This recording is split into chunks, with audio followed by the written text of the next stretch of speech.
I have a vintage Casio which is really cool, difficult to find and extremely beautiful. But the problem is, if I have to even set the time, I need this catalog.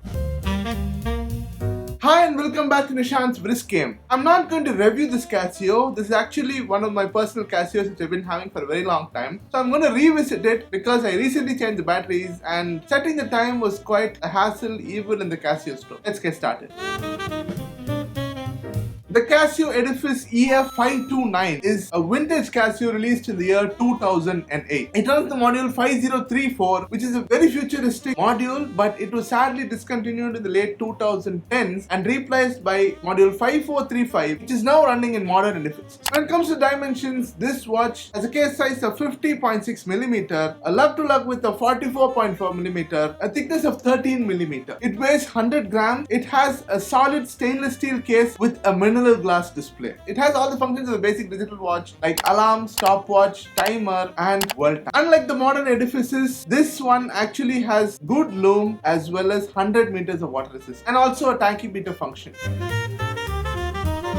Vintage Casios are always praised for the design and build quality, and this watch is no exception. When you look at the design of this watch, it has pure racing DNA. There was a time when Casio collaborated with Honda and Red Bull. That was the time when these kinds of watches started to appear in the market. This is pure racing DNA without any sponsorship branding. So what is so unique when it comes to design of these watches? It has a guillotine dial. Guillotine dials are normally preserved for very expensive watches. It has a part that actually gives more depth to the dial. You can't see it directly when you look at the watch, but if you have bright sunlight or any kind of light falling on it, you can actually see the guillotine dial. One more thing which I would really appreciate when it comes to design is legibility, because nowadays you have a lot of Casios coming out and the legibility is quite a hassle. And this watch, even though it has stainless steel indices, it has numericals as well as tiny loom dots around, which actually make it even more legible. The color scheme of this watch being all black has a lot of stainless steel, white, red combinations to it. And the date dial is also quite legible at the 4 o'clock position, which makes it a very stunning watch to look at. If you look at the dial, you have 3 sub-dials which are not chronograph dials, but they're completely different, which I'll talk about later. And you have an alarm function toggle as well as daylight saving on-off option, a world time dial at the right side. And the other one is a seconds dial with 100 meters water resistance below. The hour markers are also very good proportion,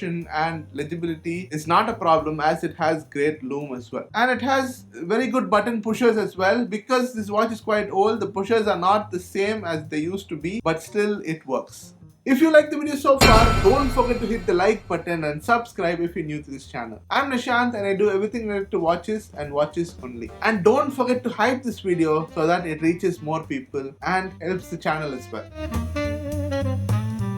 Let's come to how this watch actually works. The 5034 is a very revolutionary module. So what it basically does is, it is a watch which actually does all the digital functions in an analog format. The functioning of this watch is very simple. It is very similar to a digital watch. You have 4 buttons and each button does each function, like reset or mode or whatever it is. So if you turn the watch back, you will see which is which. So normally what happens, if you go to this mode, first it will show you the world time, and if you keep changing, pressing, it has to change to a specific time, but it doesn't at the moment. It's just staying in Dubai, and it shows the time of Dubai actually, and in 24 hours, so which is quite handy. And then if you go to the next mode, I think it's a stopwatch, but it's not working as a stopwatch. It's just toggling between an alarm or a stopwatch, which is quite difficult to tell you right now. I think it's the alarm if I'm not wrong, and this is supposed to be the stopwatch. Yeah, this is the stopwatch mode. So you get the rotating seconds hand as well as a rapidly rotating milliseconds hand. So this is the stopwatch mode, and you go back. If this is seconds is running, means it's back to timekeeping mode. So setting the time is not so difficult, but if you get used to it, you're very familiar with it, then it's much easier. But in a digital watch, you can actually see in which function you're in. Here, it's very difficult. So the problem was, I didn't use this watch for quite a long long time, and I took it to the Casio store to replace the battery, and they actually did it. They changed the time for me, but it didn't work as supposed to, because this watch has almost every function you can think of. It has alarm, world time, stopwatch. It has a perpetual calendar up to the year 2099 like a digital watch. So this was a perfect package when it comes to analog watches, and unfortunately you can't find any of these watches outside in eBay as well, and even if you find them, they would be in a very high price. So it's a national treasure. When you look at the operation guide, which actually downloaded from Casio website, it gives you an outline of how to set the date and time. You have the C button, the D button, you toggle between A, B, C, D. You can actually set the day, the year, the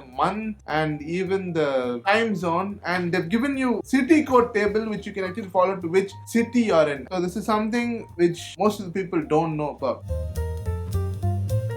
I don't know the exact price of this watch because it has been too long and it was actually a gift as far as I remember. But looking at the build quality of this watch, it should be at least in the $150 to $250 category when it was released in 2008. And it's a really good watch. The wrist presence of this watch is actually really great. When you wear the watch, it feels like you're wearing a very premium watch and you're from the future. And I still feel the same way because it's been so long since I've seen something like this from Casio in the recent years. It's all been very simple like digital watches and analog watches with a crown, but this is one of those analog watches which don't have a crown. So that is something which is mind-blowing and over-engineered at the same time. But gems like these are often overlooked because of its complexity, but this is a really great watch. Because this is a revisit of this watch, I can't tell you the price, what I love and what I hate about this watch because it's already been in my collection for quite a long time. Mostly I love everything, but only the analog function of this watch, even though it's very futuristic, till date, it's quite a complicated watch to handle. This one was a revolution by Casio. For some reason, within 2 years, this module was scrapped and the watches produced were also very limited. As far as I know, I think only 2 or 3 variants were produced, but more colorways were introduced inside that. I'm not sure if it's a popular watch. I'm not sure if Casio is going to bring this back because it's a long gone franchise and it's quite a hassle when it comes to setting the time if you don't know what you're doing. I'm not going to tell you to buy this watch or go search for this watch. This is just an information video. Watches like these were produced and were sold all around the world, but only a few people on the internet actually made videos about this watch. Most of them are really confused on how to operate this watch. To be honest, when I first got the hands on this watch during 2009, I actually set the time without the module, but now it's been too long since I used this watch. Everything is difficult and hopefully I'll use this watch again. So these were my thoughts on the Casio EF529, which is a revisit from the past because I just replaced the batteries, and it's a really great watch. It's a very fun watch to work with. I had fun with it before. Now I think I'm not into tech gizmos as much as I used to be. It's a really great watch. I'll see you next with another exciting video. Until then, peace out.